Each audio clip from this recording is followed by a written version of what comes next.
You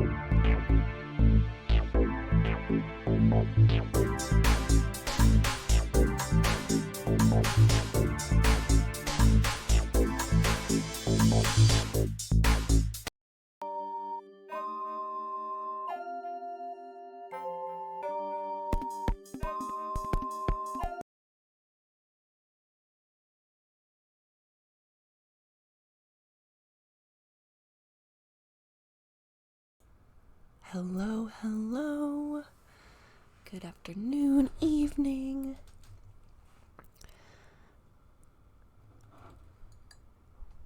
Morning, noon, night, dawn, dusk, wherever it is. Wherever you are.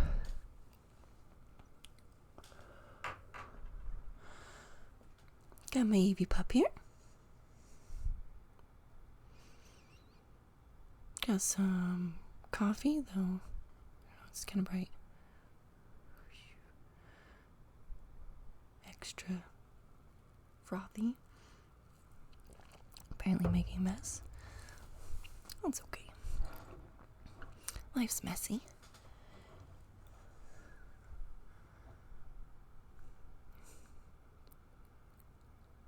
Gonna start with a little Evie treat, because she always deserves it. As the best puppy girl.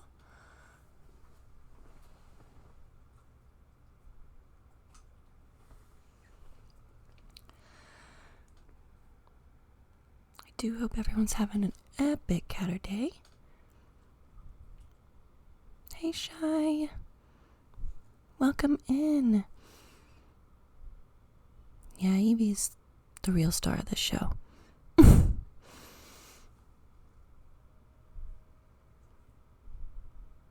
She's very photogenic, though.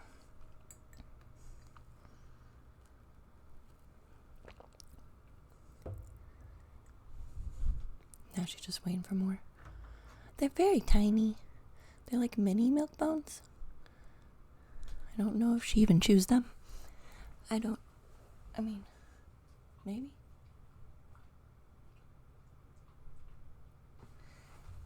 More like she moves it around her mouth and then just swallows it. But hey, they're like 0 calories, so.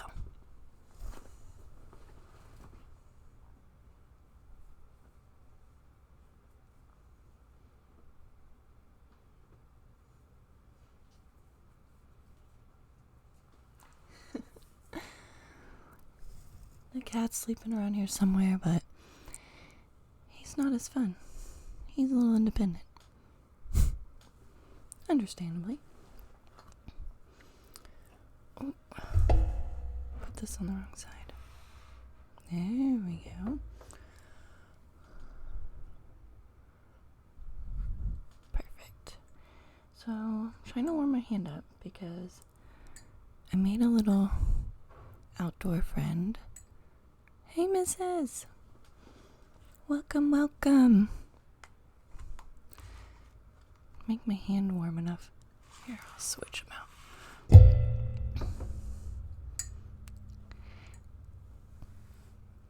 I was out searching for roly-polies. Actually, I was searching for infected roly-polies because my roly-polies have had a bit of a virus. Like, not mine. Like, the wild ones around my house. So I'm legit going out and, like, culling my favorite poor little isopods. I go out and, like, feel like the Grim Reaper, like, hoping I don't find anyone. But they're bright blue. I don't have anyone alive right now. But this guy, they're obvious. They're like blue. They're like this color blue. It's like seeing a roly-poly that's like a jewel. Unfortunately, it is a fatal virus, highly contagious between the roly-polies, and it like crystallizes their nerves or something and turns those nerves blue, and I don't know. It's really painful. So, like, I tell myself it's a mercy killing, but oh my gosh, I still don't like doing it. But now that I keep finding them, I feel like I gotta keep looking. But yeah, it's apparently, like, I assume painful. I don't know what, like, we don't really know what bugs feel, but it makes them bright blue. You can see the crystals are pretty blue virus, but Poor babies. So I made a nicer friend instead. Let's see if he's eating. See, he went back to sleep. Ooh.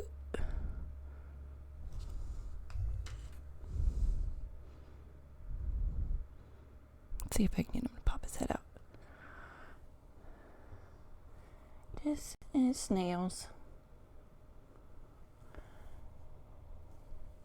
He's very cute.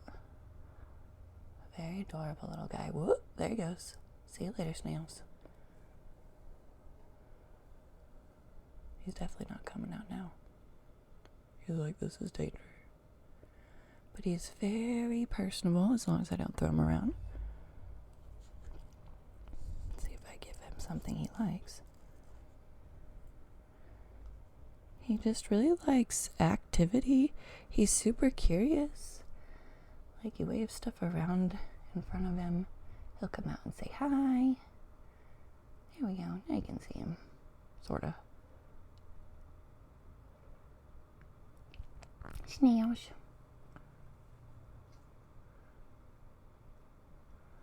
My daughter is obsessed, and the first time I showed her this cute little snail dude, ooh, it really isn't meant for this length of camera distance. It's more meant for like here-ish. But like, she was like, beautiful, beautiful. And so I was like, okay, now I am keeping him.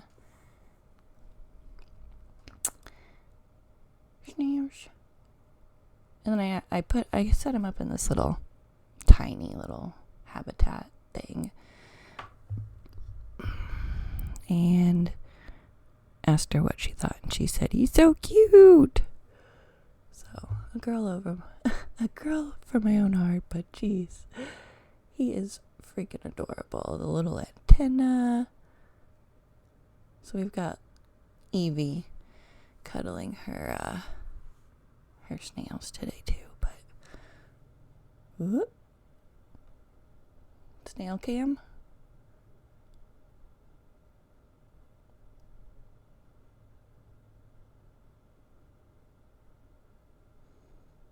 Almost. It almost wants to. At least you can kind of see his cute little, I want to say antenna, but it's actually like his little eyeballs moving around. He watches everything. You put something new in his little bowl and he's like, what is it? Go look at it.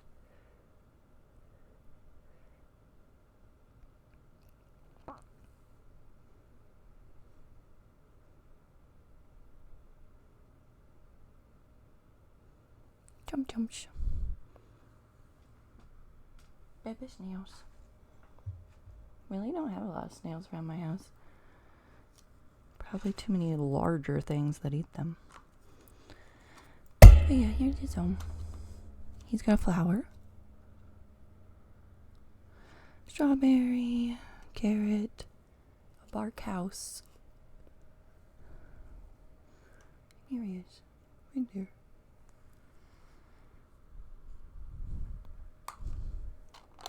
I googled proper terrarium size for pet, like snail or whatever, and it was like, make sure you give them 10 gallons to roam around per snail. And I'm like, whew, I don't know if he's getting 10 gallons. I do have a 10-gallon or 4 that he could have, but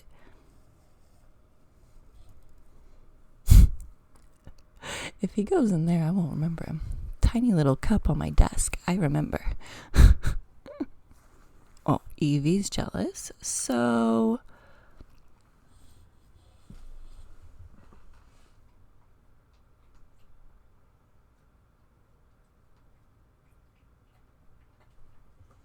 she's a good girl.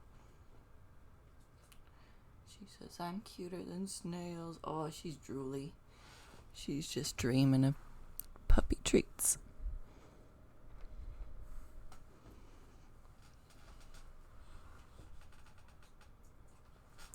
Good girl, Evie. Such a good girl.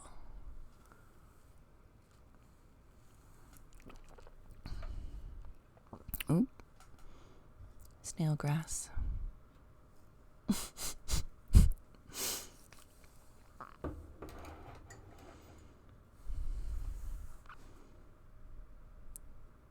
But I wish I could go, vaccinate the roly-polies.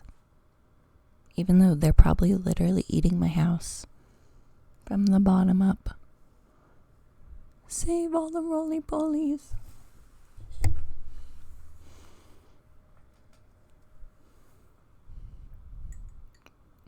It's a very old house. They're not the only thing doing damage.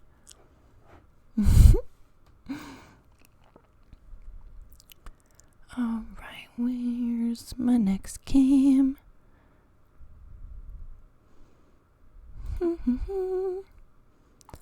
Wanted to start with some tarot just because that kind of opens your brain up a little more to be active in that kind of insightful way, but I wanted to go ahead and instead of just focus on one card, it's kind of wanted to speak about the Fool, but he's also the beginning of the story. He's the beginning card, so 0 card. He's the start. Essentially, of the 22, major arcana. The decks are split, so you've got your 22 just powerful archetypes, essentially, that are just these images that can be seen in different, I don't want to say personalities, but it's just everyone can see themselves represented a little bit in some way in each card.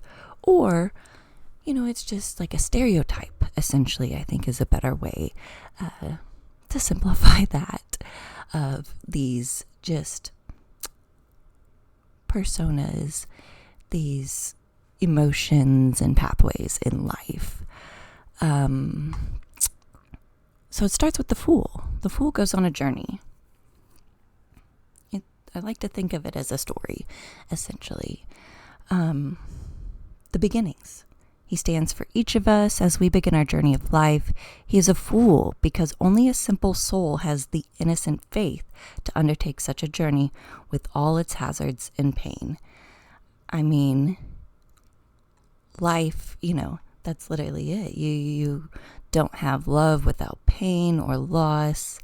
They go hand in hand. So to go on the road of life is to know pain and suffering, but everything else. You don't know what's coming ahead, so it's a brand new. It's beginning. It's going to have its bumps, but opening yourself up to spontaneous.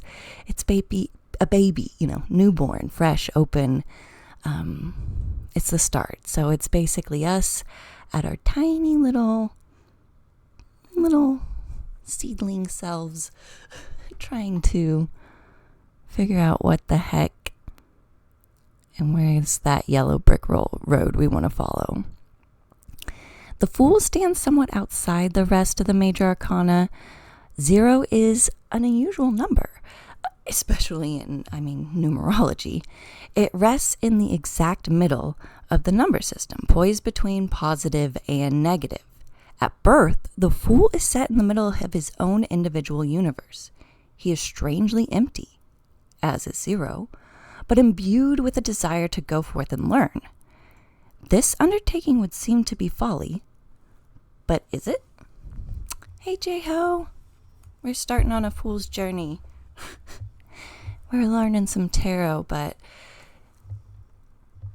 I'm kind of highlighting the Fool, but at the same time, I was just you gotta go along the line. So the Magician and High Priestess, that's 2. So, that's, 1 and 2, your next steps there, they go hand in hand. That's I would say, more male and female versions of each other, of a balance. And I do feel like tarot loves to add in a lot of, gender identity, but I think a lot of that comes with your own interpretation as well, since that is what tarot is all about. So even if something is more female presenting or male presenting, those can be seen in every single one of us at any time. It's just, like I said, archetypes, characteristics, personality traits that are just kind of pulled from what you perceive. So immediately, the Fool encounters the Magician and the High Priestess on his journey, the great balancing forces that make up the perceived world. It is a feature of the material universe that as soon as we name some aspect of experience, we automatically evoke its opposite. So the Magician is the positive side. He represents the active, masculine power of creative impulse. He is also our conscious awareness. The Magician is the force that allows us to impact the world throughout a concentration of individual will and power. The High Priestess is seen as its negative side. She's mysterious, unconscious. She provides the fertile ground in which creative events occur. The High Priestess is our unrealized potential, waiting for an active principle to begin to bring it to expression. So it's not, it's going to go into this. It's not good, bad, negative, positive. It's basically balance. It's all balance. So where, this is your full awareness, this is intuition, if that makes sense, the mysterious unconscious, your intuition, basically, unrealized potential. A lot of people like to say, that motherly creation kind of figure there. While the Magician has all this power, from magic or, whatever the card's difference is. This is just kind of more the traditional card layout, but there are so many fun ones out there with unique art and different impressions. Oh, the dog gave up on us, so I guess Puppers needs a tweet.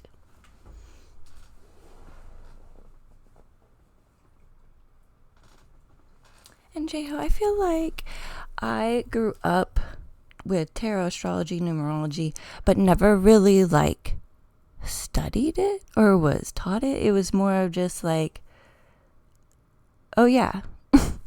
So going into wanting to know more about it now, wanting to seek a lot more intuition in myself, trying to find a lot more about my own personality as who I am. Absolutely, love to turn to any sort of art form, and the tarot card is just so based on your own reflection and creativity, so it's individualized. But I have studied Hebrew, which is extremely numerology based, so that is definitely a lot of my background that for numerology is actually Hebrew writing, lettering, reading, that sort of thing. Oh, now she's just straight up begging. You can't even see. Lay down. Lay down. Okay. 2 more. You get 2 more.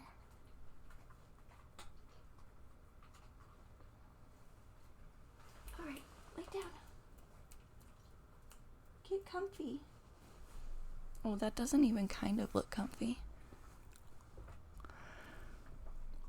The alphabet is basically, they don't have numbers. Like ABC is 1, 2, 3 in Hebrew. They all have numbers that represent each letter.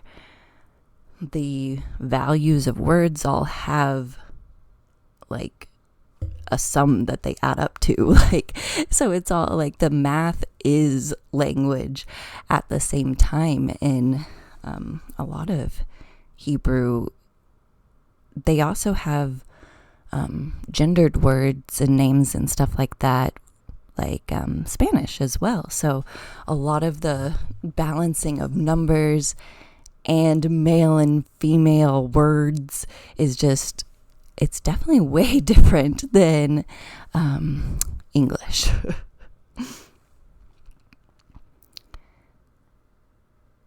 So we've gone from, the Fool, 0, 1, 2. So we're on number 3. We've reached the Empress. So the Fool grows and becomes more and more aware of his surroundings. As with most babies, he first recognizes his mother, the warm, loving woman who nourishes and cares for him. He also comes to know Mother Earth, who nurtures him in a larger sense. The Empress represents the world of nature and sensation. A baby delights in exploring everything he touches, tastes, and smells. He cannot get enough of the sights and sounds that enchant his senses.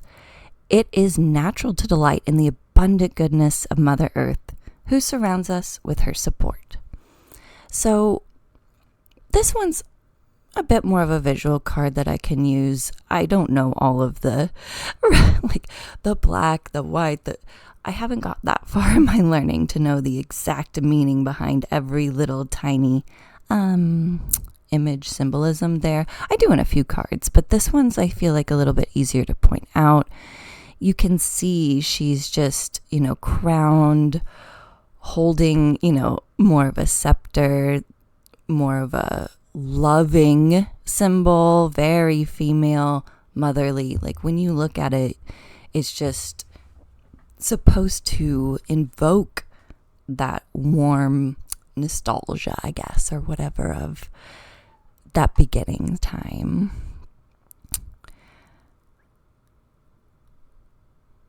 But also being provided for. I mean, that's what I feel like comes a lot out of this is he's just, taking, not understanding. So that's still like why he's, it's more of, he's still in that early stages there.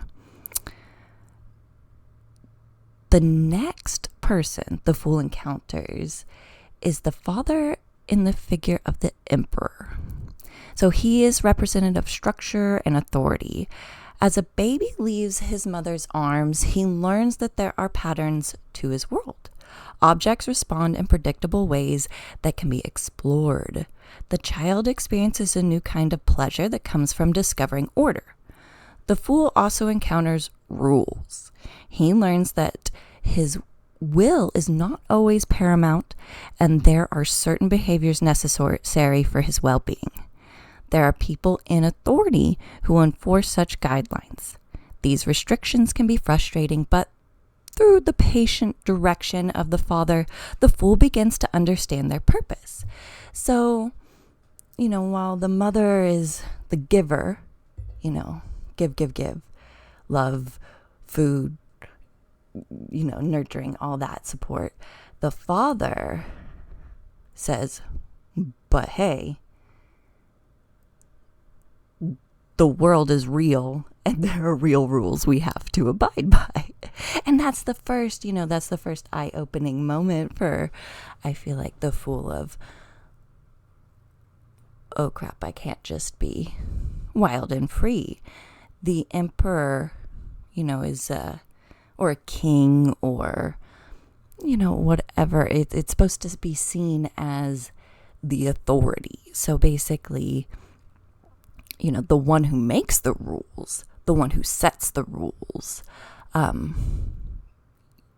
is coming from him directly. And so that's, as the Fool encounters this new set of experiences, it's, okay, I need to learn, what can come of these rules, the patient direction, and understand their purpose, basically, is just, really important there for him to go through. The Hierophant. So, again, this is just like the really basic card system. Lots of different tarot have different visual representations, but most of them always have the number somewhere on them as well. They don't always have the name, but almost like you're going to always have the number, at least, still in common with those. And so I do find, this story is what kind of links all the systems together, whether you see the, you change the mother into an eagle and, whatever, that's what, they can be, I've seen them be like cartoon cats, like literally, and it's still just super, like, there's so many levels you can get into those artworks and still just pick them piece by piece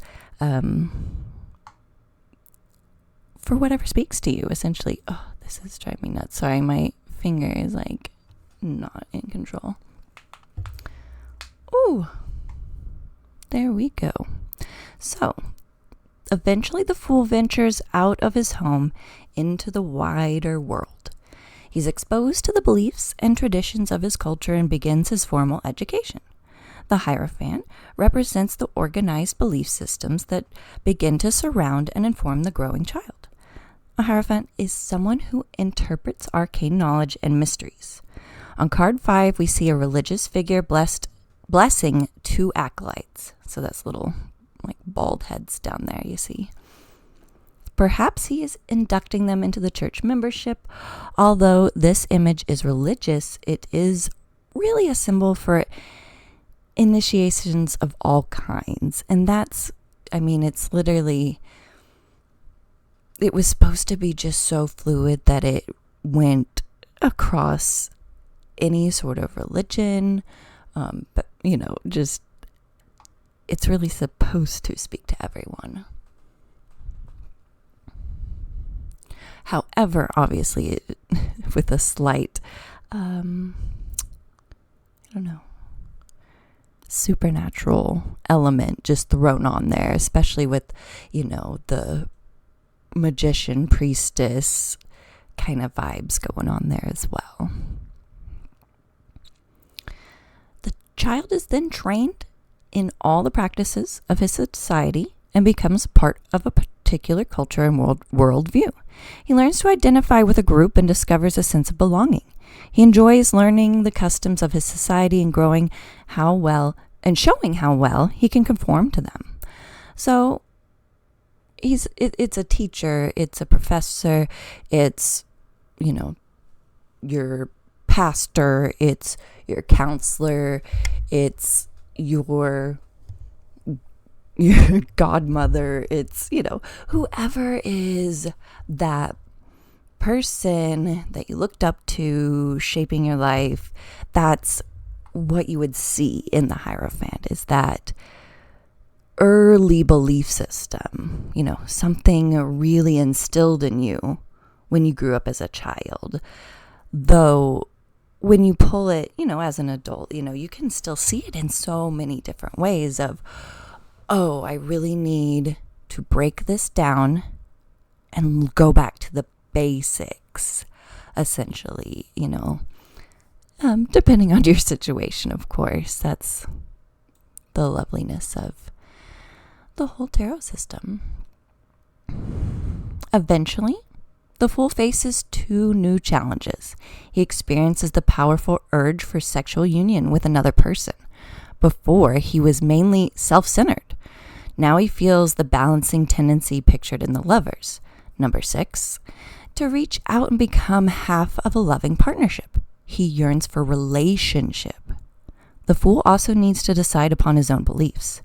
It is well enough to conform while he learns and grows. But at some point, he must determine his own values. If he is to be true to himself, he must start to question received opinion. So not only is this card all about your personal relationship, it's also your inward relationship with your own beliefs. So that's just, the religious symbolism here of, maybe even Adam and Eve, since Eve was even seen as the temptation. I think I see a snake. Yep, there you go. Called it. It's all about finding who you want to be. It's discovering, that he went on to high school. He, fell into some cool groups, played some football. Now he's gone off to college, found himself a girlfriend, doesn't know, where he sees his next step in life. He's really having to say, do I stick by my career? Do I stick by balancing everything? Do I fake something? So, received opinion, that's definitely a strong viewpoint in this. It's, you start to care what other people comment. It's not just someone you would want in a, forever relationship. It's what you want yourself. The Chariot. Hold on.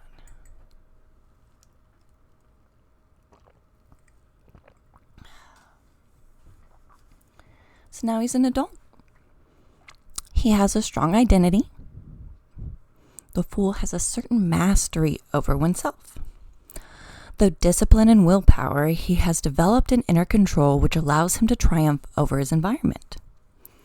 The Chariot, number 7, represents the vigorous ego that is the Fool's crowning achievement so far.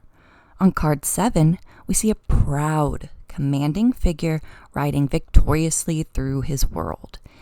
He is in visible control of himself and all he surveys.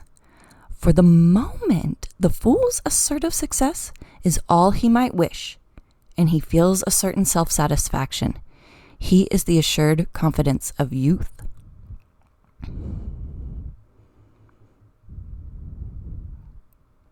He's just so proud,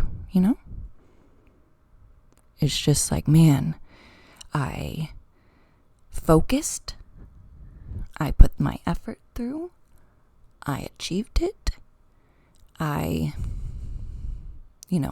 The chariot, I feel like, is something that moves, right? So it's something that holds you up really high, makes you feel proud of yourself. It's definitely, supposed to be a very self-satisfaction without the ego, I believe. I don't think it's supposed to be the ego. It's supposed to be like, hey, I used willpower, discipline, and inner control and focused. This is a win. Over time, life presents the Fool with new challenges, some that cause suffering and disillusionment. He has many occasions to draw on the quality of strength. So he's got to have courage, patience, tolerance, it's just the Chariot is soft and loving, but you need, intense passion to more balance everything. So, this kind of throws him off in a way. Strength, this is seen as not a positive strength, which is, kind of funny in that way. When you would pull this card, you'd be like, oh yeah, I'm strong. But you could be headstrong. You could not have, enough patience. So that's where you have to get patience, tolerance. You need those things to balance out, just raw power. So the hermit is next. He really looks for answers. He's like, why? Like, he's just like, oh man, this was a lot. Why? So, the hermit is really just like, it's not really seen as, someone who is alone. This one is more represented in, solitude, self-reflection, really, meaning of life, kind of, like birth, death, oh gosh, these things happen. This is when it really starts to hit him that this is the world. And so he seeks moments of solitude away from the frantic activity of society. In time, he may seek a teacher or guide who can give him advice and direction. So this is more of the bunkering down and like recharging, research, really, really, really diving deep into those questions of really whatever you're looking for, either morals, relationship, those sort of things. And then we come to the Wheel of Fortune, number 10. It's always been a fairly simplistic symbol to me. A wheel is something that is always turning. It's a cycle. It's a continuous, like seasonal change. So basically, intricate patterns and cycles. Exactly.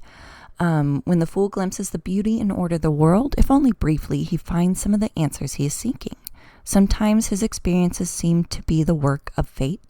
A chance encounter or miraculous occurrence begins the process of change. The fool may recognize his destiny in the sequence of events that led him to this turning point. Having been solarity, he feels ready for movement and action again. His perspective is wider, and he sees himself within the grander scheme of a universal plan. His sense of purpose is restored. So my favorite reference of this is when you're feeling down, something bad happens. Sometimes the only way to heal that is the passing of time. Like, you just have to wait it out. It may not, like, resolve itself, but it'll hurt less, or you find different ways to cope. But, like, there are always better days ahead, is essentially what the Wheel of Fortune is, like, spinning you around saying, hey, you need to go in this direction. It's movement, essentially, from being still and stagnant. It's a look outward into the world. Next step is justice. The fool must now decide that his vision means to him personally. He looks back over his life to trace the cause and effect relationships that have brought him to this point. He takes responsibility for his past actions so he can make amends and ensure the most honest course for the future. The demands of justice must be served so that he can wipe the slate clean. This is a time of decision for the fool. He is making important choices. Will he remain true to his insights, or will he slip back into an easier, more unaware existence that closes off further growth? So, justice is holding literally, the balancing act in one hand over here and like a legit executioner sword in the other. So it's like he's judge, jury, and executioner here. This is like This is like you go into court, you either serve your time, you get community service, or you are pardoned. Like, this is a choice. This is happening, and it will mark, something big for you going forward. But it looks like he was guilty because hanged man. Undaunted, the fool pushes on. He is determined to realize his vision, but he finds life is not so easily tamed. Sooner or later, he encounters his personal cross, an experience that seems too difficult to endure. This overwhelming challenge humbles him until he has no choice but to give up and let go. At first, the fool feels defeated and lost. He believes that he sacrificed everything. But from the depths, he learns an amazing truth. He finds that when he relinquishes his struggle for control, everything begins to work as it should. By becoming open and vulnerable, the fool discovers the miraculous support of his inner self. He learns to surrender his experiences rather than fighting them. He feels a surprising joy and begins to flow with life. Now, again, it's another card that I feel like people pull and they're like, well, I'm getting strung up. Like, they literally think they're going to be put on blast or something soon. Like, they feel like spotlight, that you walked into school without your pants that morning. Basically, it's just like the world is over.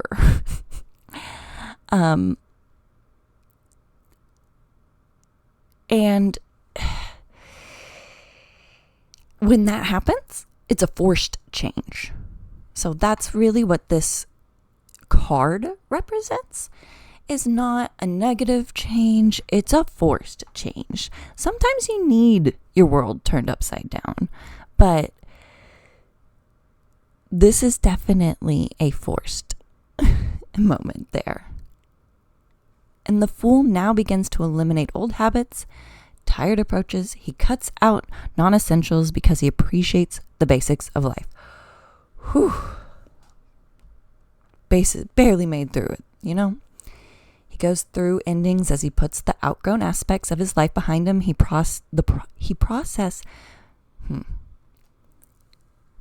The process may seem like dying because it is the death of his familiar self to allow the growth of a new one. At times, this inexorable change seems to be crushing the fool, but eventually he rises up to discover that death is not a permanent state. It is simply a transition to a new, more fulfilling way of life. Essentially, how I have always seen this card is never a negative. This is like rebirth. This is the Phoenix card. This is literally like this beautiful thing may have come to an end, burned in ashes to the ground, but there's an egg of, potential just bursting with change. It's bursting with a new direction. So while death is like a scary card to pull, it just means something's changing. It just means change. Something typically, maybe big, is changing. But it doesn't mean a negative change. It could be a really good change. Since embracing the hermit, the fool has swung wildly back and forth on an emotional pendulum. Now he realizes the balancing stability of temperance. He discovers true poise and equilibrium. By experiencing the extremes, he has come to appreciate moderation. The fool has combined all aspects of himself to a centered whole that glows with health and well-being. Now graceful and soft is the angel on card 14 compared to the powerful but rigid ruler in the chariot, card 7. The fool has come a long way in realizing the harmonious life. So instead of being a benevolent dictator, he's thankful for the little things and has enough respect for what others go through, what he's been through. He has enough respect for how bad it can be, that even tiny little pleasures he gives massive thanks for. The fool has his health, peace of mind, and a graceful composure. What more could he need? On everyday terms, not much. But the fool is courageous and continues to pursue the deepest levels of his being. He soon comes face to face with the devil. The devil is not an evil, sinister figure residing outside of us. He is the knot of ignorance and hopelessness lodged within each of us at some level. The seductive attractions of the material bind us so compellingly that we often do not realize our slavery to them. So there's usually, chains. I was about to say, there's usually chains somewhere represented in the devil. It's meant like you are being bound by something that's holding you back.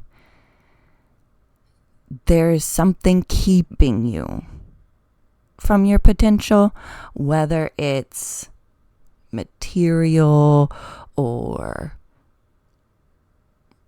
lustful, or the many different quote unquote aspects of the devil that they want to portray here, with his big beautiful horns and wings. So cute. Oh, and chicken feet. He's got chicken feet. We've got chicken feet. We live in an unlimited range of experience, unaware of the glorious world that is our true heritage. The couple on card 15 are chained but acquiescent. They could so easily free themselves, but they do not even apprehend their bondage. They look like lovers, but are unaware that their love is circumscribed within a narrow range. The price of this ignorance is an inner core of despair. And when you pull this card, you're supposed to think, what am I not realizing? What's trying to pull me under the rug here? I'm blinded by something that is keeping me from my fullest potential. But how can the fool free himself from the devil? Can he root out his influence? The fool may only find release through the sudden change represented by the tower. The tower is the ego fortress each of us has built around his beautiful inner core. Gray, cold, rock hard. This fortress seems to protect, but it's really a prison. Sometimes only a monumental crisis can generate enough power to smash the walls of the tower. On card 16, we see an enlightening bolt striking this building. It has ejected the occupants who seem to be tumbling to their deaths. The crown indicates they were once proud rulers. Now they are humbled by a force stronger than they. The fool may need such a severe shakeup if he is to free himself, but the resulting revelation makes the painful experience worthwhile. The dark despair is blasted away in an instant, and the light of truth is free to shine down.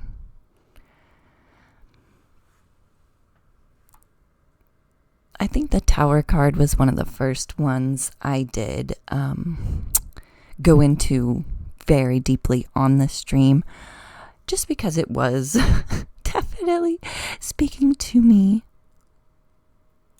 extremely more than the other ones. But I was really just trying to see all the positive out of it that I could, as much as possible. Just absorbing all the positive out of this super, super negative card. But sometimes times you are never going to get out of that routine without a sudden change. You are never going to get out of that bad habit, that addiction, that unknowing, that ignorance without a sudden change. When something smashes you with the truth and makes you right away instead of slow.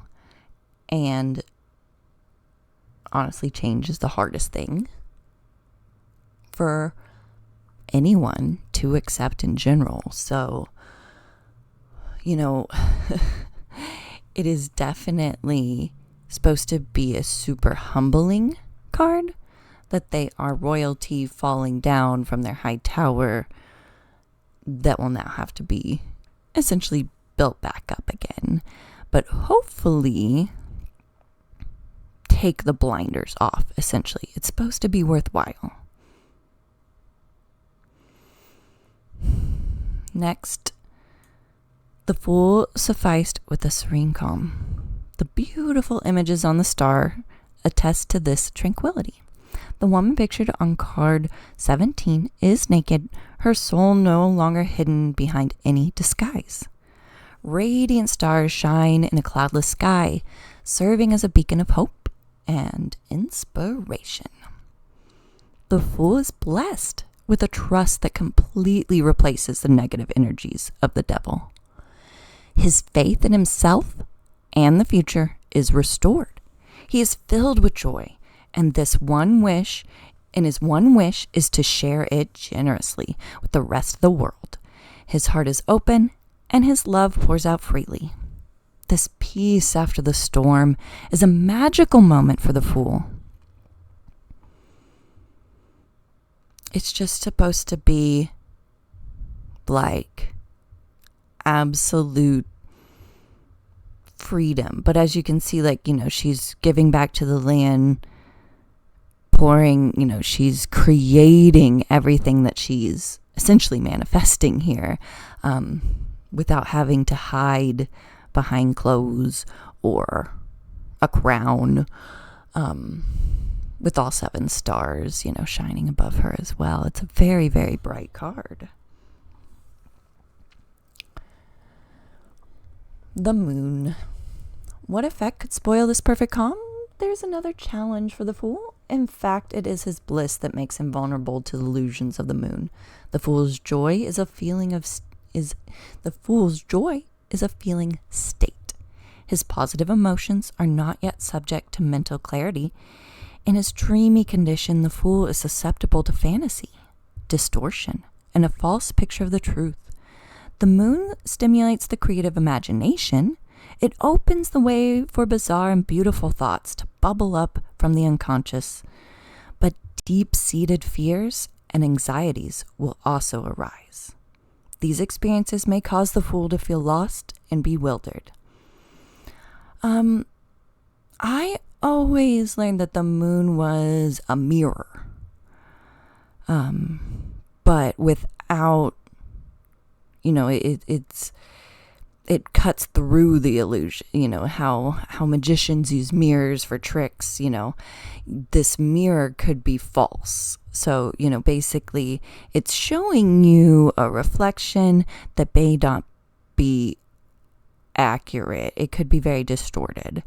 At the same time, it's always been a symbol for creation. It's always just been creativity. But when some of the most creative artists out there, I would absolutely describe as tortured. So, fear, anxiety, emotions is where a lot of that creativity, is rooted. You can't have this imagination without opening your mind to everything that is possible, whether it's false, fantasy, fun, artsiness.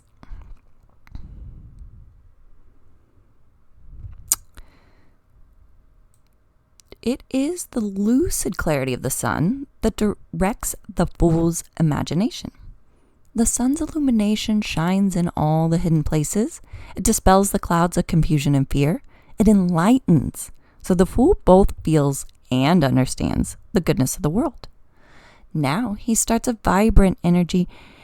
Now he enjoys a vibrant energy and enthusiasm. The star's openness has solidified into an expansive assurance. The fool is the naked babe pictured on card 19, riding out joyously to face a new day. No challenge is too daunting. The fool feels a radiant vitality. He becomes involved in grand undertakings as he draws to himself everything he needs. He's able to realize his greatness. So it's very like a humbled version of the Chariot. You get to be enlightened both mentally, not just by power alone. You actually feel that warmth, that radiance, that, encompassing greatness. I bet the wall behind it has some sort of symbolism too. Flag. The fool has been reborn. His false ego self has been shed, allowing his radiant true self to manifest. He has discovered that joy, not fear, is at life's center. The fool feels absolved. He forgives himself and others, knowing that his real self is pure and good. He may regret past mistakes, but he knows they were due to his ignorance of his true nature. He feels cleansed and refreshed, ready to start anew. It is time for the fool to make a deeper judgment about his life. His own personal day of reckoning has arrived. Since he now sees himself truly, he can make the necessary decisions about the future. Oh, I need a drink. 1 second.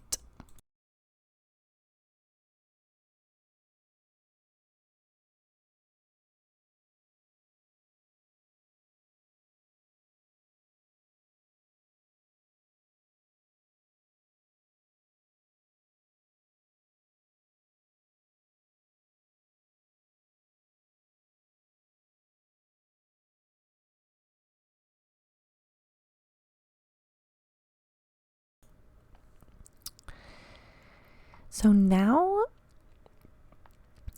it is time for him to make judgment. He can make necessary decisions about the future, choose wisely which values and which to discard. So the angel on card 20 is the fool's higher self calling him to rise up and fulfill his promise. He discovers his true vocation, his reason for entering his life. Doubts and hesitations vanish, and he is ready to follow his dream. So the judgment card isn't like, this is the day of reckoning.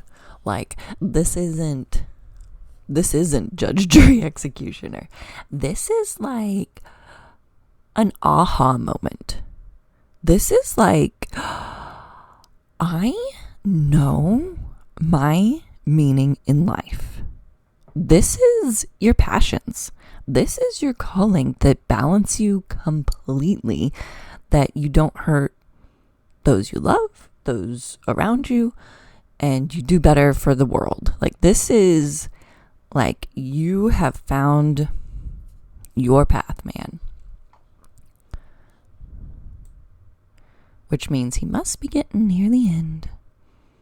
The fool re-enters the world, but this time with a more complete understanding. He has integrated all the desperate parts of himself and achieved wholeness. He has reached a new level of happiness and fulfillment. The fool experiences life as full and meaningful. The future is filled with infinite promise. In line with his personal calling, he becomes actively involved in the world. He renders service by sharing his unique gifts and talents and finds that he prospers at whatever he attempts. Because he acts from inner certainty, the whole world conspires to see that his efforts are rewarded. His accomplishments are many. So the fool's journey was not so foolish after all, though through perseverance and honesty, he reestablished the spontaneous courage that first impelled him on his search for self. But now he is fully aware of his place in the world. This cycle is over. But the fool will never stop growing. Soon he will be ready to begin a new journey that will lead him to ever greater levels of understanding. And I feel like that's kind of like supposed to be the linking bond kind of, I don't know, whatever this chain is around it, is that it's a continuing cycle. It kind of reminds me of the wheel card, but not at the same time of being just like spun around, whatever. This is the world spinning in perfect harmony. This is, giving yourself. This is fulfillment. This is happiness right here for sure.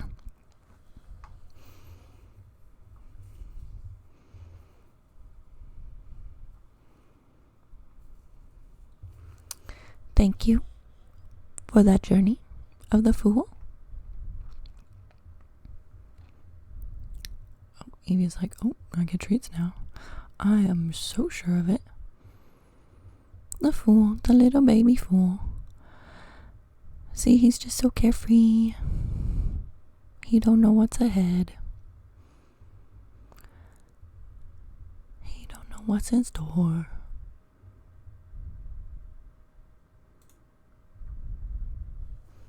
Evie knows what's in store. More treats.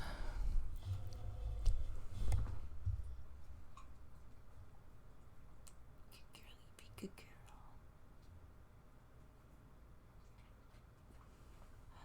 My sweetheart.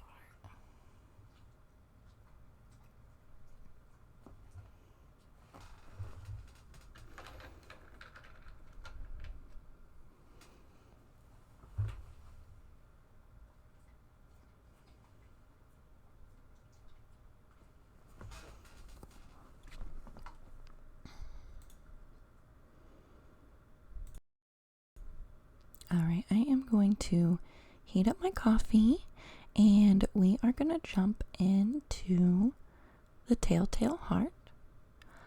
I will put you on my be right back. I'll leave you with the Telltale Heart and me muted.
Hello, I'm back.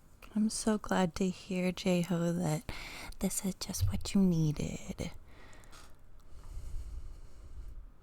It's what I needed too.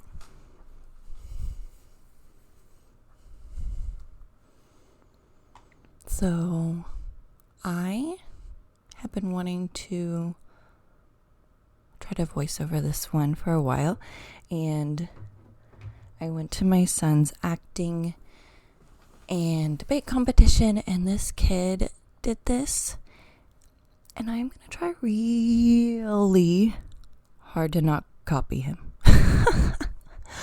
But dang, it was good, and it had a lot of stuff that I wanted to do, but it's just, man, that kid did really well. He did very good. He was impressive, but we'll not talk about it. Liam, you didn't hear that. That day didn't happen. Okay, puppy treats. Those puppy eyes, I can't help it.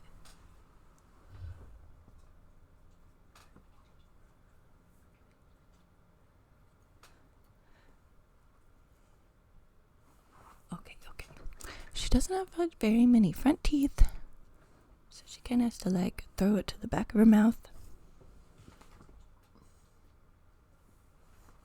And I am 100% sure she doesn't chew them.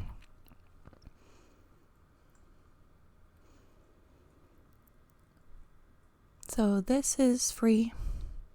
All Edgar Allan Poe is open source.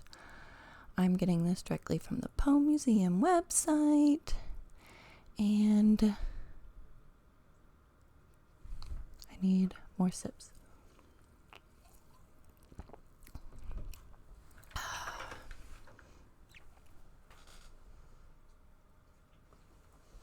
Such a good girl.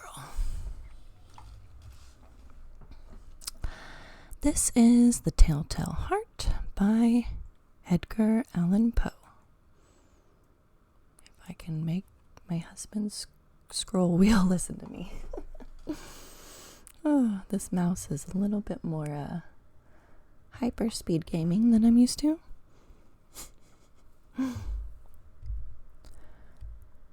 really like this picture too. It's super intense.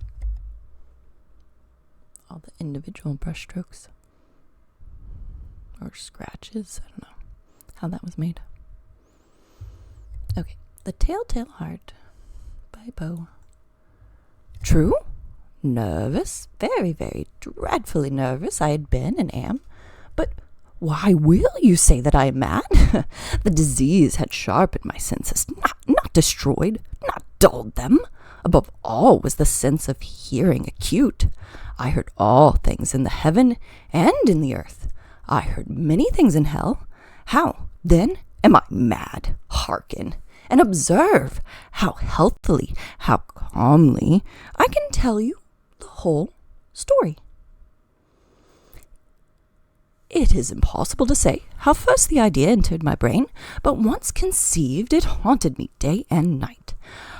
Object, there was none. Passion, there was none. I loved the old man. He had never wronged me. He had never given me insult. For his gold I had no desire. I think it was his eye. Yes, it was this. One of his eyes resembled that of a vulture. A pale blue eye with a film over it.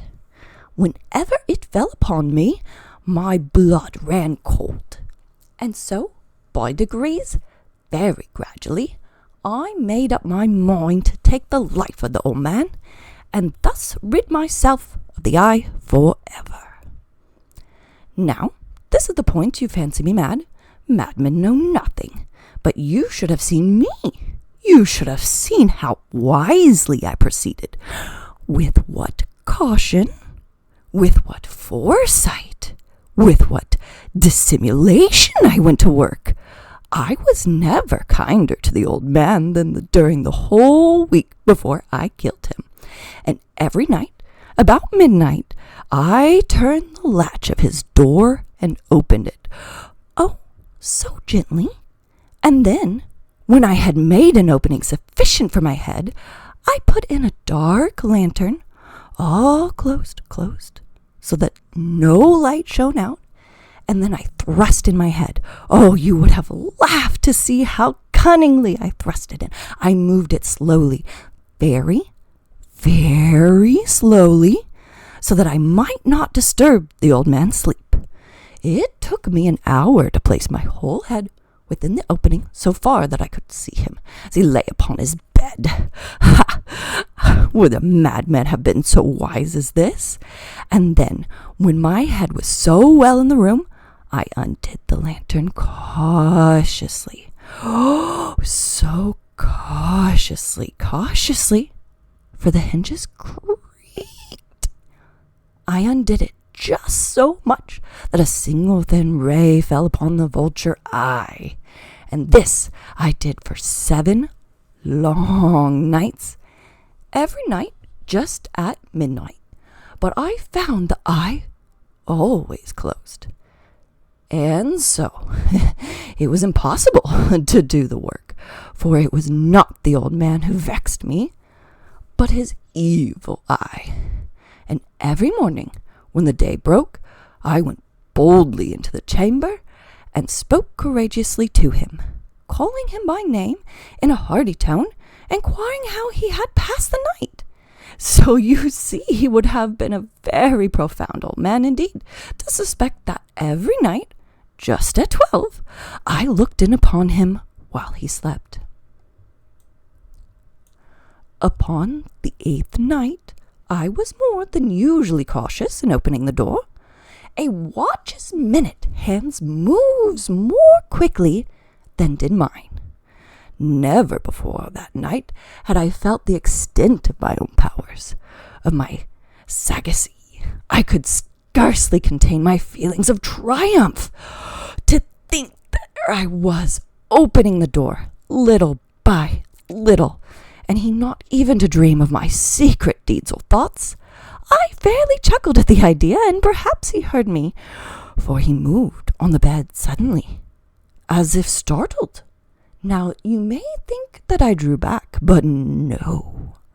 His room was as black as pitch, with the thick darkness, for the shutters were close-fastened through fear of robbers, and so I knew that he could not see the opening of the door. And I kept pushing it on steadily. I had my head in, and was about to open the lantern when my thumb slipped upon the tin fastening, and the old man sprang up in bed, crying out, "Who's there?" I kept quite still, said nothing, for a whole hour. I did not move a muscle, and in the meantime I did not hear him lie down. He was still sitting up in the bed listening, just as I have done, night after night, hearkening to the death watches in the wall. Presently I heard a slight groan, and I knew it was the groan of a mortal terror. It was not a groan of pain or grief. Oh, no! It was the low, stifled sound that arises from the bottom of a soul when overcharged with awe. I knew the sound well. Many a night, just at midnight, when all the world slept, it was welled up from my own bosom, deepening with its dreadful echo the terrors that distracted me. I say I knew it well. I knew what the old man felt, and pitied him, although I chuckled at heart. I knew that he had been lying awake ever since the first slight noise, when he had turned in bed. His fears had been ever since growing upon him. He had been trying to fancy them causeless, but could not. He had been saying to himself, "Is it nothing but the wind in the chimney? Is it only a mouse crossing the floor? Or is it merely a cricket which has made a single chirp?" Yes, he has been trying to comfort himself with these suspicions, but he had found them all in vain. All in vain, because death, in approaching him, had stalked with its black shadow before him, and enveloped the victim. and it was the mournful influence of the unperceived shadow that caused him to feel, although he neither saw nor heard, to feel the presence of my head within the room. When I had waited a long time very patiently without hearing him lie down, I resolved to open a little, very little crevice in the lantern. So I opened it. You cannot imagine how stealthily, until at length a single dim ray, like the thread of the spider, shot out from the crevice and fell upon the vulture eye. It was open, wide open, and I grew furious as I gazed upon it. I saw it with perfect distinctness, all a dull blue with a hideous veil over it that chilled the very marrow to my bones.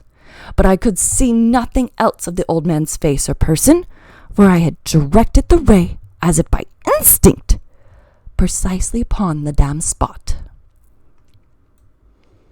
And now, I have not told you what you mistake for madness is but over-acuteness of the senses. Now, I say, there came to my ears a low, dull, quick sound, such as a watch makes when enveloped in cotton. I knew that sound well, too. It was the beating of the old man's heart. It increased my fury as the beating of a drum that stimulates the soldier into courage. But even yet I refrained and kept still. I scarcely breathed. I held the lantern motionless. I tried how steadily I could maintain the ray upon the eye. Meantime, the hellish tattoo of the heart increased. It grew quicker and louder every instant. The old man's terror must have been extreme. It grew louder. I say louder every moment. Do you mark me well?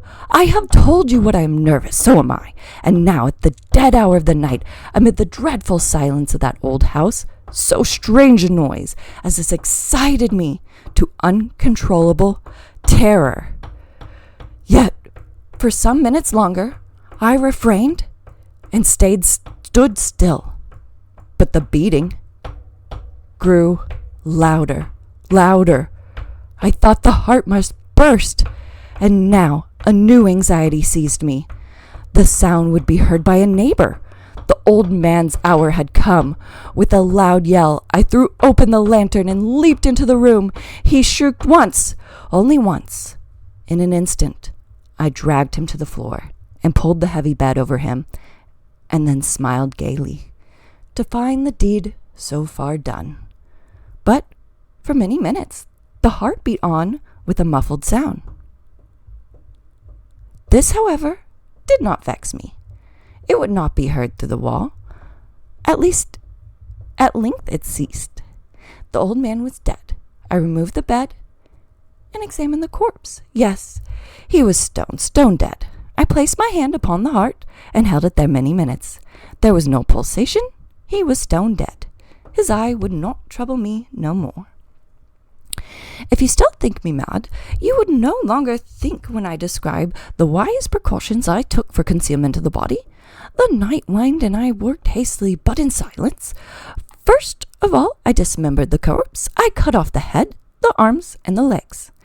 I then took up 3 planks from the flooring of the chamber and deposited all between the scantlings. I then replaced the board so cleverly, so cunningly, that no human eye, not even his, could have detected anything wrong. There was nothing to wash out, no stain of any kind, no blood spot whatsoever. I had been too wary for that. A tub had caught all. Ha ha!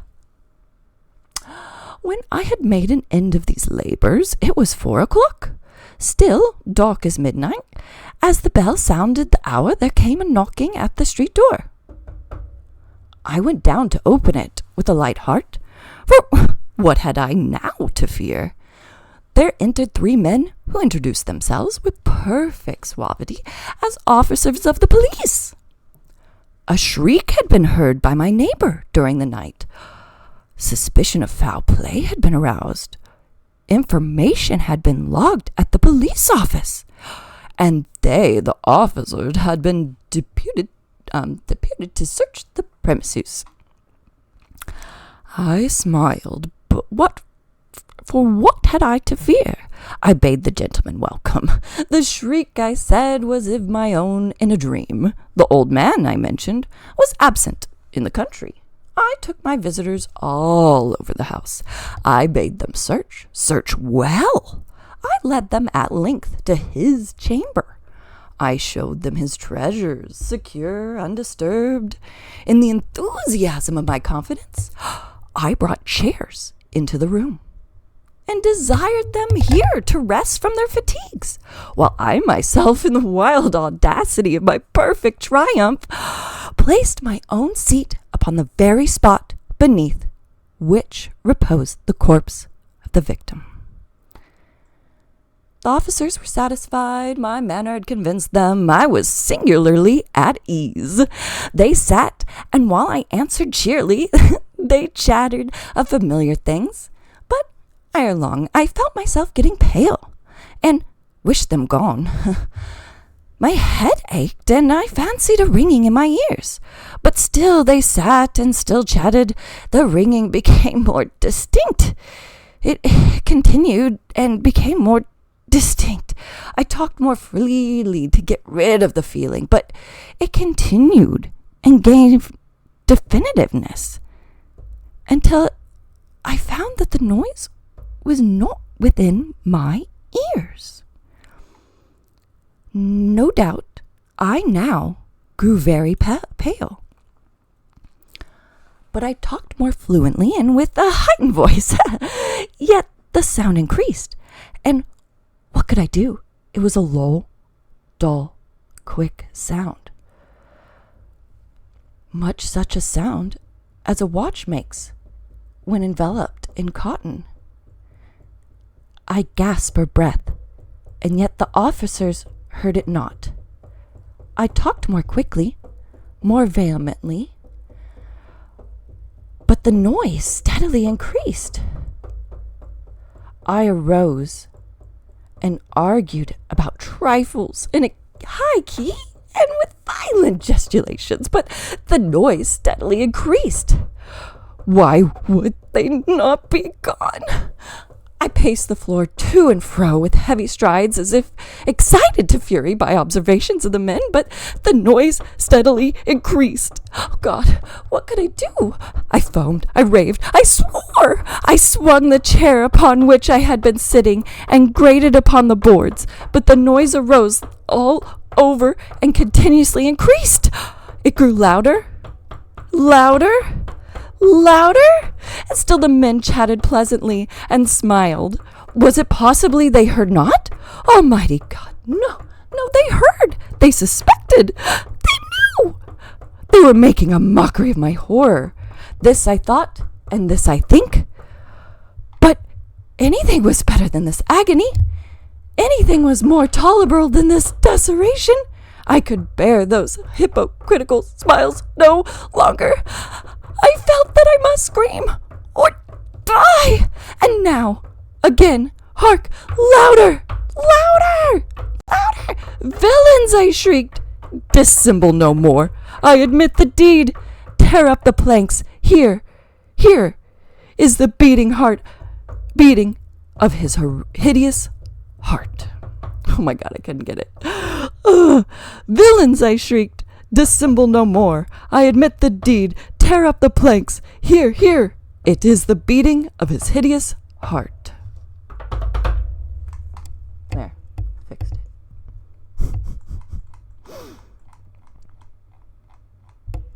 I first read that poem when I was like 11. Probably 11. And or poem, it's a short story. It doesn't say when it was written. Oh, there we go. Duh, it's at the end. 1843. And I was just so blown away by the descriptive nature. I was put in his shoes. Like, I could feel the terror from both sides of, the murderer, the victim, and the nonchalant, chillness of the police officers as well. Just gets me every time. He's the only one freaking out. But Poe had a way with really putting you in their shoes, putting you in the moment.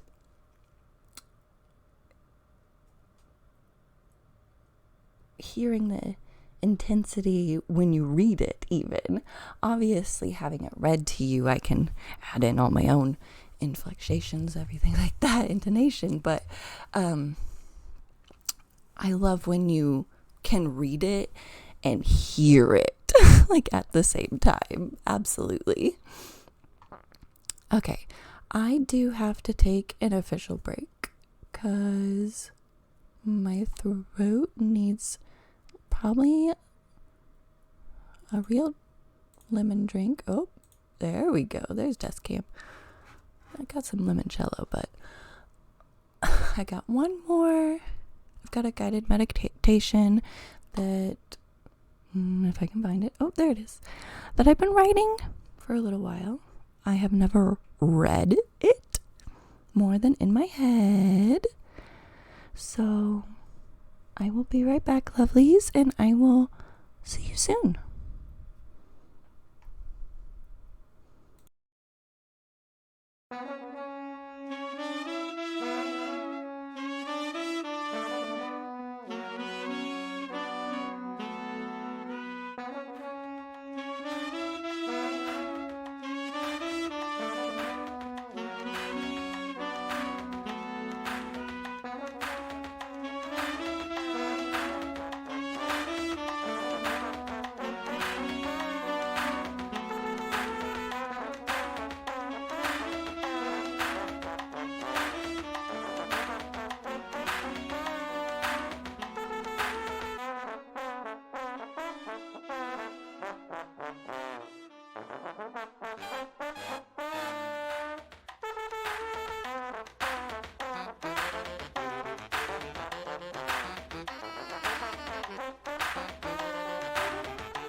Hello, hello, and welcome back.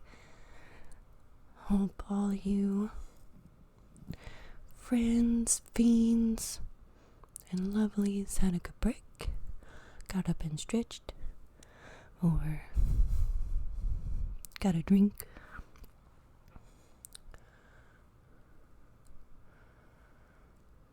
Oh, Evie says she got a treat.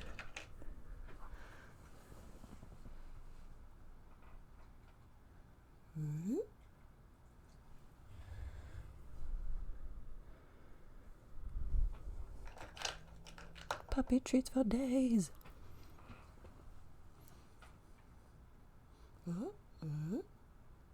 Tricked you out. She has one singular trick. We'll see.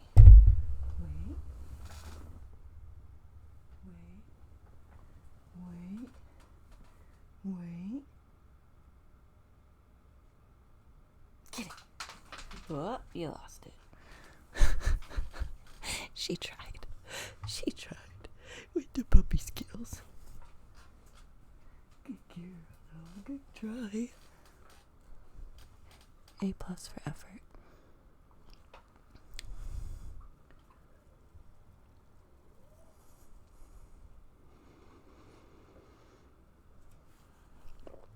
She's the sweetest.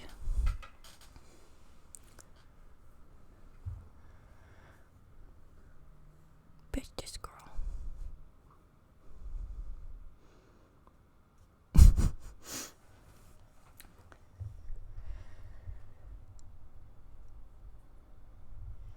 So I've got to chill into stream here, but absolutely came about from a place of chaos.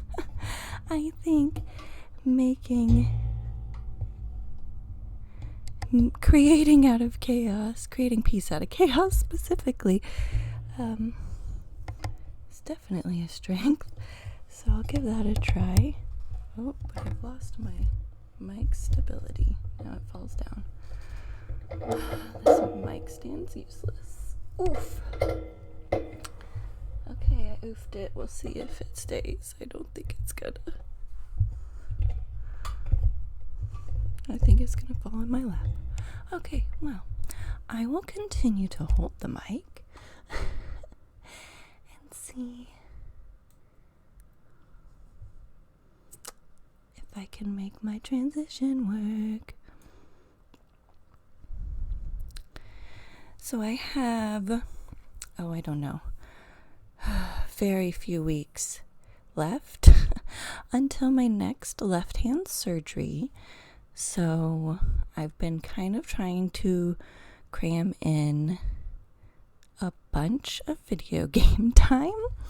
Honestly, I've been neglecting probably some organizing and more chores that I could be doing, because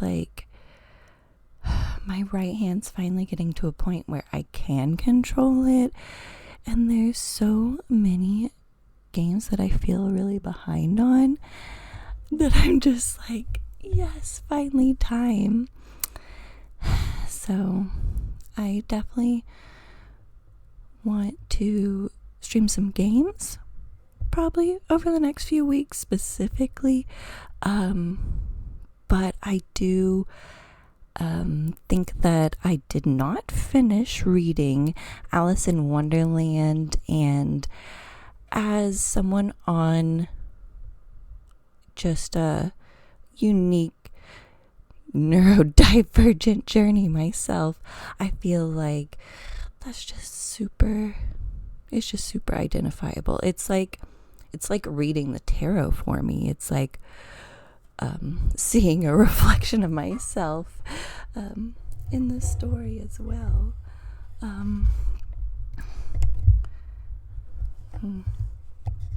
I love how this mic was doing so good for the whole other time.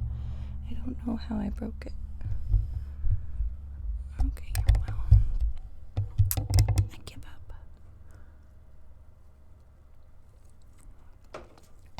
thankfully I have 2 screens. If I only had 1 screen, I might be very, very lost right now. Okay, perfection. So yeah, definitely I want to stream way more since I have the time at least once a day to do it anyway. It just comes down to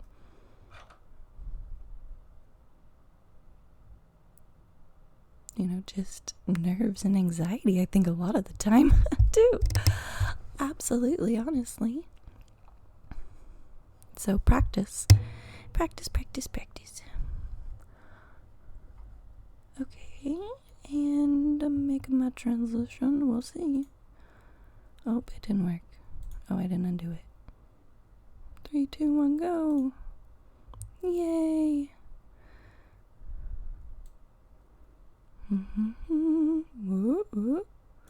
Okay, there we go.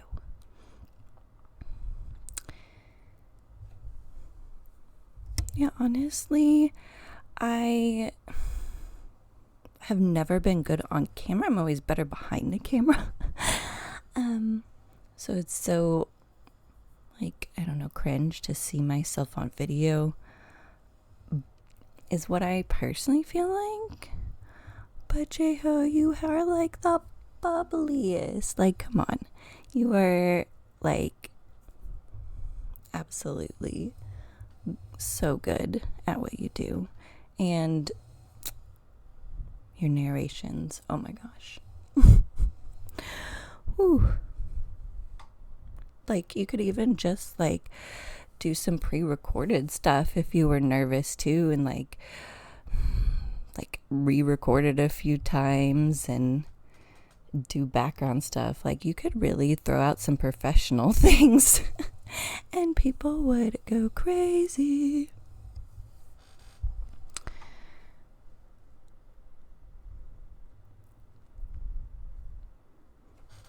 Oh, my phone says it's 1 hour till the sun goes down.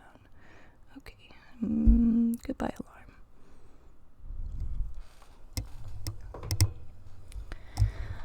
Perfect timing then. Sun's going down. We need a little bit of that last sun energy for this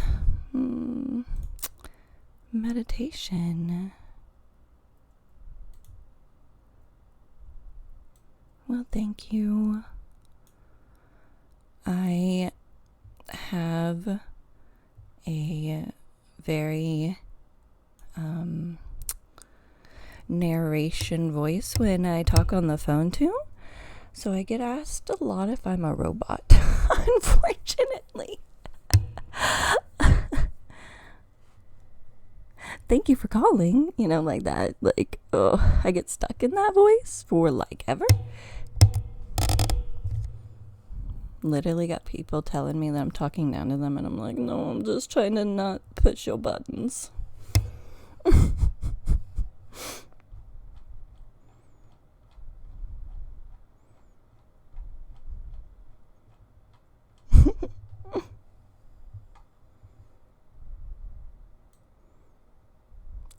Exactly.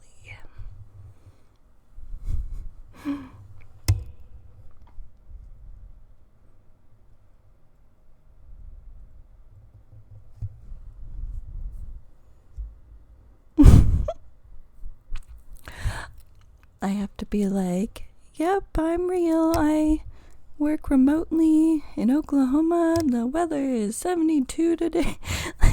I have to make myself sound as real as possible after that.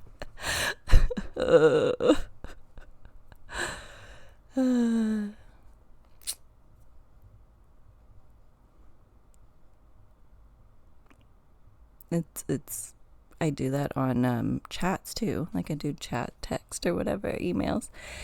They're like, no, I want to talk to a real person now. I actually am the real person. And then I tell them the weather, and I was like, well, that's what a robot would do anyway to try to win someone over. So I'm not sure that works nowadays.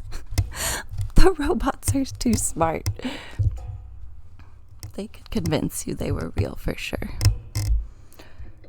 Actually, what was that? Freaking love The Circle. If you haven't seen the current season of The Circle, I'm a bit of a reality show addict.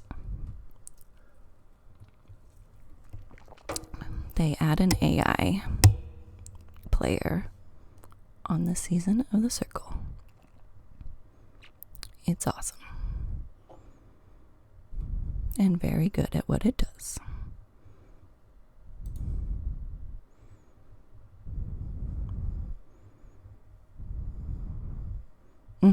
Netflix.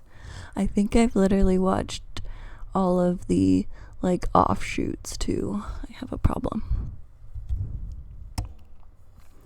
Yeah, literally nobody guessed him. They had to all rank all of them, and nobody even suspected the actual, maybe one person. Yeah, one person. Tiny little suspicion, but yes, J-Ho, I don't care how set up they are. Some scenes I'm oh wow, this was edited so well to put whatever narrative they wanted to put. I get it. I still respect the story and entertainment of it. Plus, I love anything with 1,000 seasons of something. And that happens to tend to be reality shows.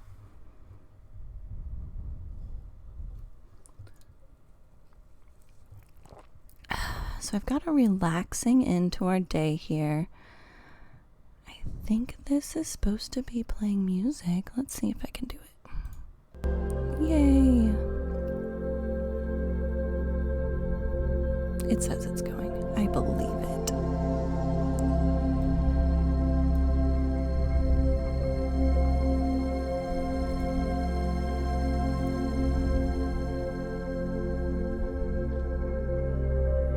Okay, like I said, I spent a while trying to write this. Also, the music totally copyright free as well. And the video. But I've never read it. I've re-edited it 100 times, so probably should give up. It's it's like a painting. I don't know. I should just have done like I told you, recorded it and listened back. Too nitpicky.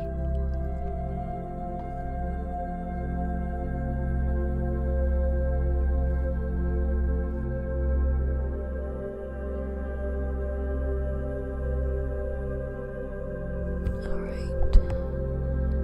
There we go. I got my pillow set up, getting nice and cozy.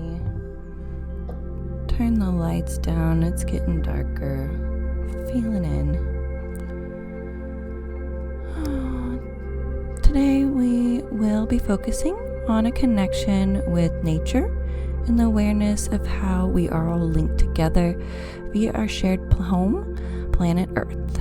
We are going to start simply by closing our eyes and beginning to gently wiggle all those toes and fingers. Welcome in, Zeke. We are going on a journey, yo. We're relaxing. Let's dive on in. Wiggle those fingers and toes. Bring that focus on reconnecting to your body, blocking out the distractions, chaos that are just surrounding us. Build that mental shield. We're gonna go towards our awareness, creating a calm, serene picture in your mind. Start to imagine the feeling, of laying down, sprawled out in a dappled, twinkling meadow. A toasty sun ahead, a cool breeze whispering in your ear, and the chilly, accepting ground as you fall down to meet it. feel the welcoming ground now covering your body like a warm hug, now becoming part of you as you begin to relax even deeper now.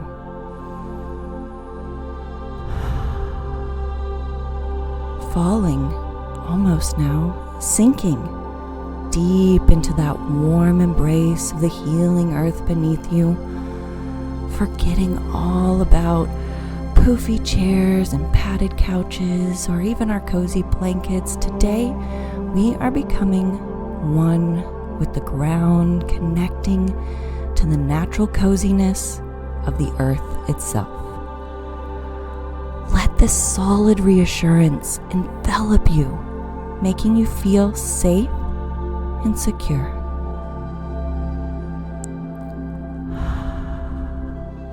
You should now be able to feel yourself breathing much deeper now.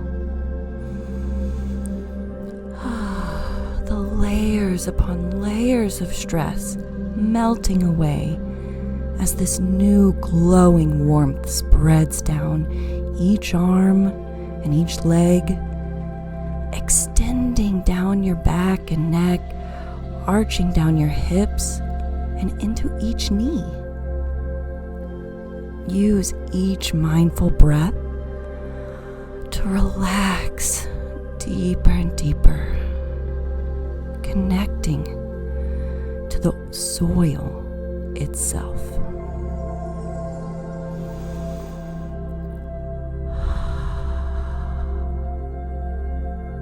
Bringing notice to the tiny spark that has started to also glow from deep inside you as well. It should feel like a seed of potential now, connecting you to the natural world. Give it permission to grow bigger and bigger with each breath. More than a sproutling now, you are pushing up through the soil, breaking into that bright, beautiful sunlight. Once again, opening up your energy. Feel it blossom, bursting free with acceptance and newfound peace.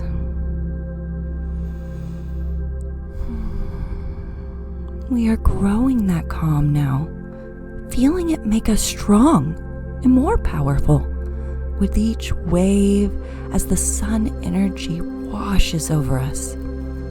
This dazzling bloom started as just a small, dark spark and exploded into a brave, renewed flower.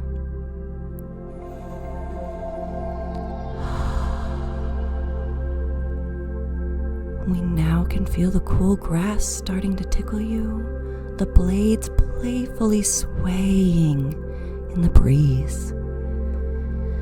Continuing to nurture yourself with the warm, radiating, powerful energy of the sun as it soaks through your core, charging and electrifying you to your furthest potential.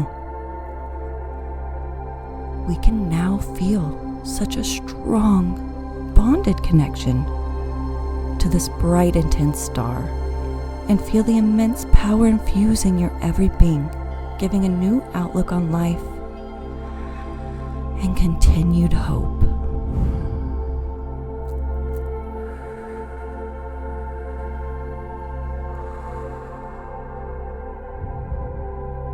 Starting to feel one with space while time is also standing still. The warmth of the sun brings you back down as you start to identify with that massive ball of brilliant potential, charging, building, and giving life to our future dreams. Falling back down to earth, we are caught by a massive, welcoming tree, strong and gentle, powerful yet calm. Now, while thinking of this amazing tree, we are also going to take our deepest breath yet, holding it for a few seconds before pushing it out as hard as you can. Again now, breathe out, imagining your empowering breeze rustling that beautiful, creaky wooden sole.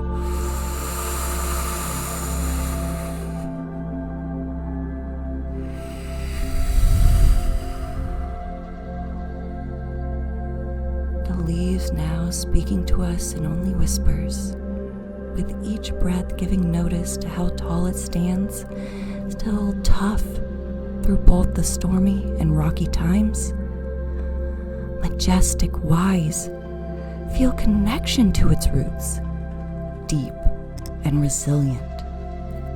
We are now going to move our wandering minds to the scent of wildflowers. Let the smells burst through your mind with each deep breath, like fireworks in the nose.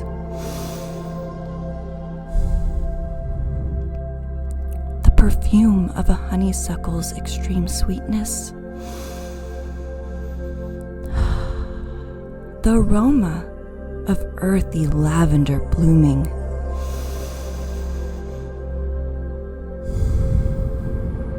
Maybe there's even a whole field of spicy green clover nearby as well.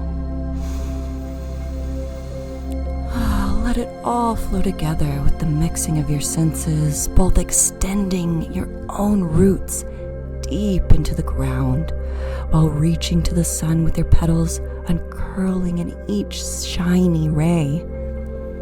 You are now finding it more simple to let all pain of reality and life go with each breath.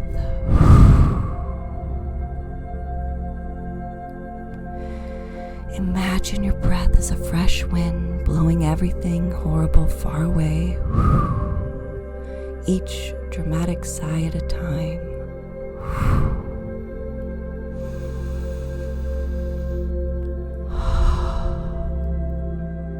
You are now becoming more like the calm after the storm itself, empathizing on a deep personal level to every beautiful rainbow created after the mess of a devastating storm.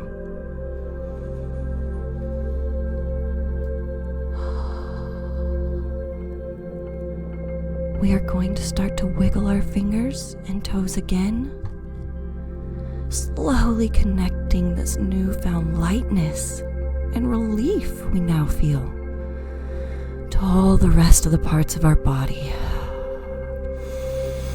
With each new calm breath, we still feel the solid earth beneath us. This solid truth is a constant reminder we are all connected to the same soil, no matter how far away. Feeling of lightness come flooding in now as your attention draws up to the air around you. This thoughtful air is what has been giving you the freedom from your pains with each exhale you take. Through this enlightened calm, we start to notice the activities around us, the creatures and living souls we share this world with, delicate but brilliant butterflies swooping and dancing overhead like a confetti-filled kaleidoscope.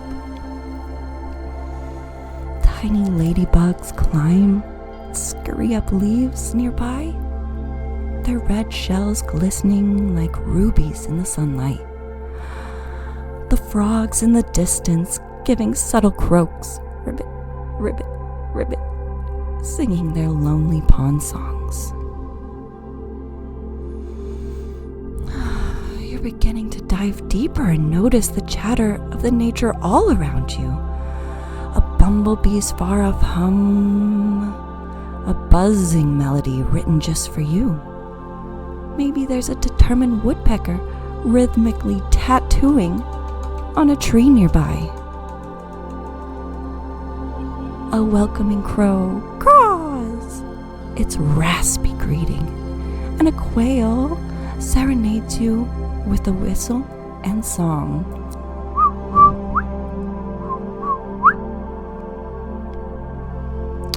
Let symphony of these sounds wash over you, creating waves of peace now with each new discovery. This is the Wilderness Orchestra, conducted by Mother Nature herself.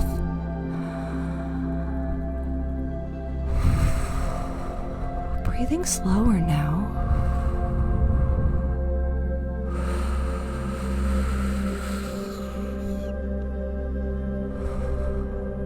Further sinking into the warm, soft earth, you start to notice a single, extraordinary wildflower that is blooming right beside you, unlike anything you've ever seen. Petals all the color of a sunset, leaves sparkling with an iridescent sheen. Concentrating and listening closer, you hear all the wildflowers whispering secrets to you with each warm summer breeze that passes. Maybe it's telling about the adventures of a lonely, lost red ladybug, or the fantastical plans and dreams of a very artistic bumblebee that buzzed by. Perhaps it shares a perfect joke only a wildflower like you would also understand. Spend a moment basking in the flower's whispers. Feel the warmth of the sun on your face, the gentle breeze rustling the warmth in your hair. This is a moment of peace, a connection with the wild, the ground below you, and the wonderful world all around you.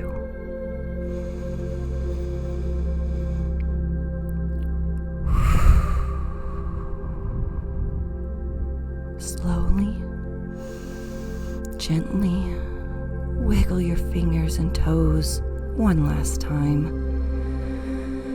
Take a deep breath in, smelling that sweet meadow air, and exhale with a contented sigh. Whew.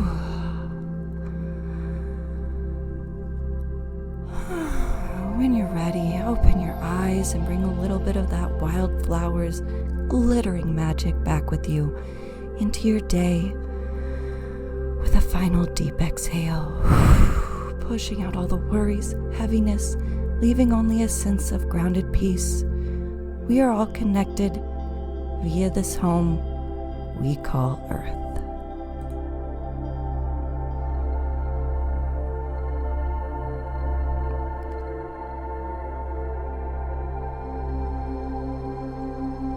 Thank you, friends, fiends, lovelies, and goblins and ghouls out there. You are appreciated, you are important, you are loved. I hope everybody has a beautiful Saturday. Thanks for that follow, Braxis. I really appreciate it too, for sure. Absolutely. I will catch y'all soon, I'm sure. I think it's 8 o'clock. Have a great one, guys. I'll be back soon. Bye for now.